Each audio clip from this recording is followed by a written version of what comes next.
Welcome to Wildly Capable with Kate, a podcast made for those looking to unleash their wildest capabilities.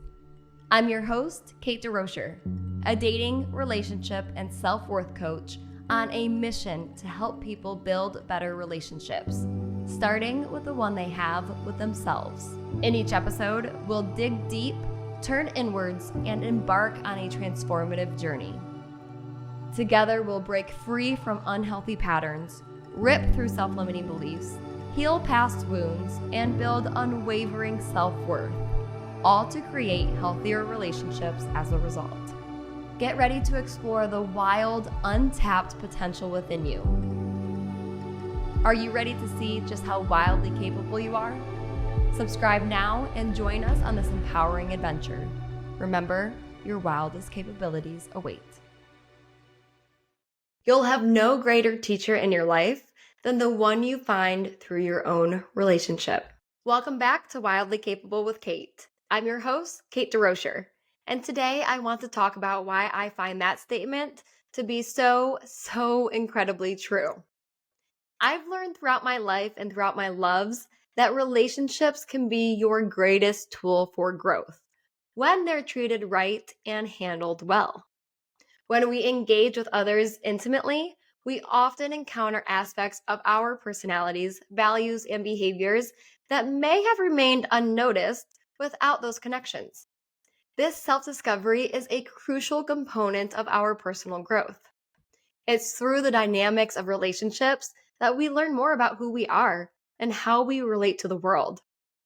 Through my current relationship with Bobby, I've learned more about myself than I have through pretty much anything else in my 31 years on this earth. Therapy taught me a ton. Schooling taught me a ton. My friends have, my family, taken a lot of different courses and attended leadership and theology schools. Even heartbreak and trauma have been amazing teachers. All of those things have helped me grow into the woman I am today. But none of them compared to the growth, lessons, and learnings I've gained through this relationship. My relationship has taught me how I behave when I'm scared. It's taught me which triggers still have power over me. It's shown me who I truly am when I feel safe and secure, when I'm not in a place of fight or flight, or simply trying to survive. It's shown me which skills I'm really strong in, like communication, and which ones I can still get better at, like taking accountability. It's helped me forgive myself. It's helped me shed old negative beliefs and mindsets that I didn't even realize I was still carrying. It's helped me have the confidence I need to pursue my wildest dreams. It's taught me patience, how to be less judgmental, more encouraging. It's revealed the parts of me that I've hidden away from both myself and the rest of the world. My relationship has been my greatest mirror, and relationships, in my opinion, are always the clearest mirrors we have in our lives. Relationships act as mirrors by reflecting back our thoughts, emotions, and behaviors, providing valuable insights into our own identity. Relationships function as mirrors in several ways. First, reflection of our emotions. The emotional dynamics in a relationship often serve as a mirror for our own feelings. The way we react to situations, the emotions we express, and how we handle stress or joy all become visible in the context of relationships. Number 2 is communication styles. The way we communicate with others is a direct reflection of our communication styles.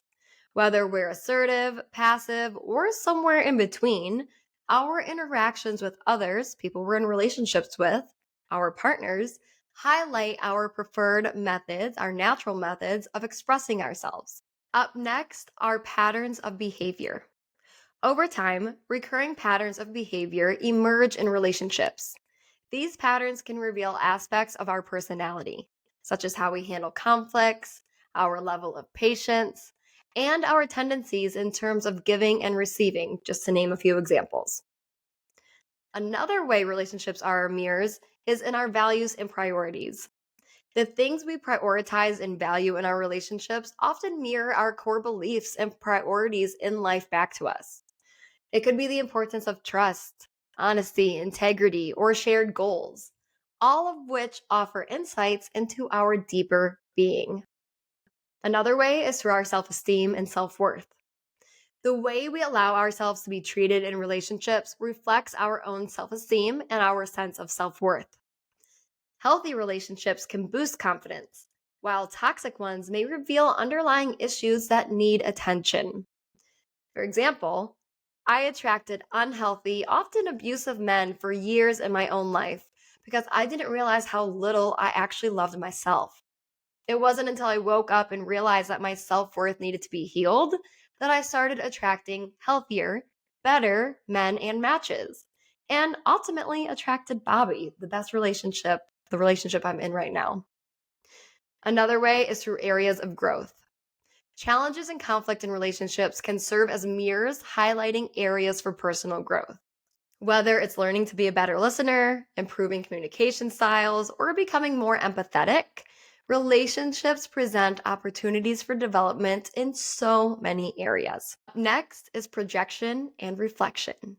Sometimes what we notice and react to in others can be a projection of our own unresolved issues. Relationships act as mirrors by reflecting back these projections, offering a chance for introspection and personal growth. Oftentimes, the judgments we place on others are actually just the ways we're judging ourselves. If you find yourself cutting down another person, maybe it's time to figure out how you feel about yourself first. Interpersonal boundaries is the next one I want to talk about. The creation and maintenance of boundaries within relationships helps us realize what we care about in our own lives. Whether it's closeness and communication, or it's autonomy and the need for space, boundaries can teach us a ton about what we need. Now, these are just a few of the many ways that a healthy, conscious relationship can act as a mirror in your own life. Each of these examples have shown up in my own relationship too. Now, that's not to say that I didn't grow at all before meeting Bobby. I sure as hell did. But it is to say that a different, deeper, more evident type of growth has developed out of this partnership. And I know he'd agree. I know he would say the same thing for himself in return. Let's face it, when you're single, it's pretty easy to not be triggered. And when you aren't faced with difficult situations or conflict, you miss out on the chance to get to know yourself better and to grow even more. Yes, conflict can be challenging, but it's not always a bad thing. Conflict really is an incredible opportunity for growth when handled properly and when faced head on. On top of that, when you're single, you likely won't have the same sort of connection with other people in your life that you do with a committed partner. And it's the deep, intimate connection found in partnership that fosters the type of momentous growth and healing that I'm talking about here. Now, that's not to say that your friendships and familial relationships can't be incredibly deep and meaningful. They absolutely can be. I know I personally consider my girlfriends to be some of my soulmates, for example. But the parts of yourself that you show to your friends or family are generally not the same parts that you end up, sometimes even accidentally, revealing to a romantic partner. Romantic relationships really just bring things out of us that few other relationships do. With friends, it's easier to act right, if you will. When you fight, there may be moments of weakness, especially in an unhealthy friendship dynamic. I know I've experienced those, but those moments likely won't compare to the things that will come up when going through a rough patch with your partner. This is because either A, that friend is one who needs to be removed from your life, and or B, because things simply aren't as high stake in friendships. Repair isn't always as focused on in a friendship as it is in a relationship, where working through things is necessary to stay together and to stay together in a happy, harmonious, healthy way. Repair is necessary. Now, I often see clients whose natural inclination within their relationships is to avoid conflict, to shy away from it, to ignore it, to brush it under the rug. Thanks to the lack of growth in their relationships, these individuals, these clients, are the ones who stay stunted, the ones who don't grow themselves. They aren't being taught the areas in their behaviors or personalities that could be healed or improved. So they walk through the relationship and through life, either blaming the other person for their issues or believing there's nothing for them to transform within themselves. They stay complacent, they stay the same. The clients who come to me and tell me about the difficult things that they're overcoming in their relationships and with their partners, or who share about the fights that they've had even recently, but that they worked through and came out on the other side stronger from, those are my clients whose relationships are growing and who are growing within themselves as individuals as a result.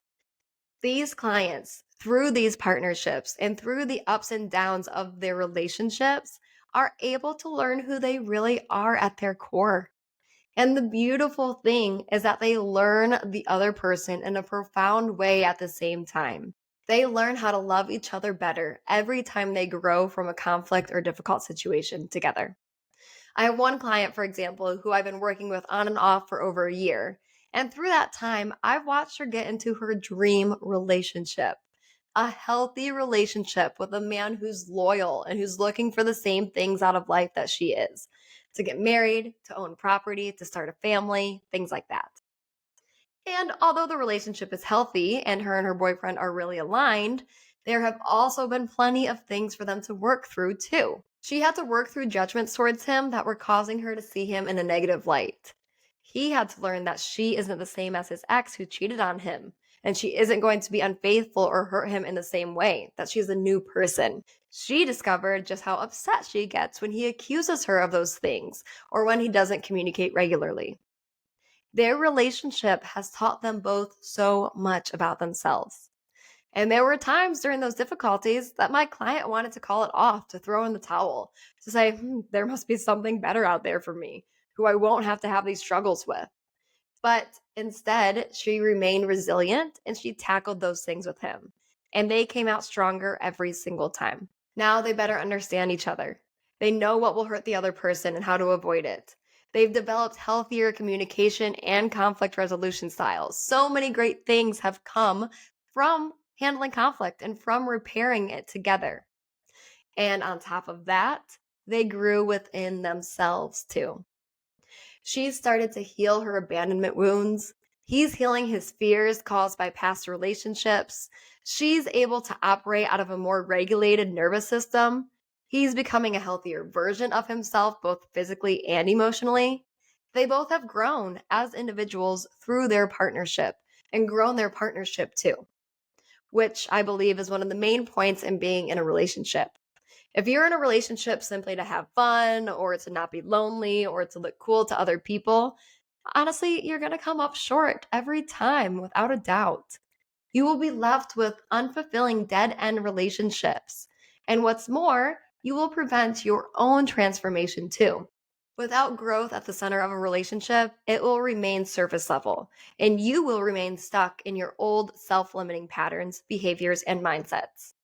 And you were created for more than that.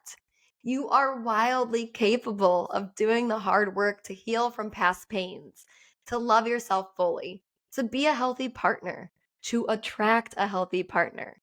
You are capable of that. You are wildly capable of that, of all of that, and so much more. And by revamping the way you view relationships and by starting to see them as a beautiful, powerful opportunity for growth, instead of just a means to an end or something fun to do, you will discover those capabilities far faster and more than you would otherwise. Relationships are our greatest tool for growth. They are our greatest mirrors, our greatest teachers when we allow them to be. I hope you guys love this episode. I hope you learned something. I have learned in my own life just how amazing relationships can be when it comes to our self-development and teaching us about ourselves and the world around us. So I hope you can start to shift the way you view relationships if you haven't already, to have that same mindset, because you will transform and grow in ways that you truly never imagined. If you enjoyed anything I just shared, if you like this episode, please like it, please subscribe, please leave a review, please shoot me a DM or comment on my Instagram at Coach Kate DeRocher. I'll talk to you about your coaching options. We'll chat through what coaching would look like for you, and we can get started on this beautiful journey together. All right, guys, thank you so much for listening. Tune in next week for another episode of Wildly Capable with Kate.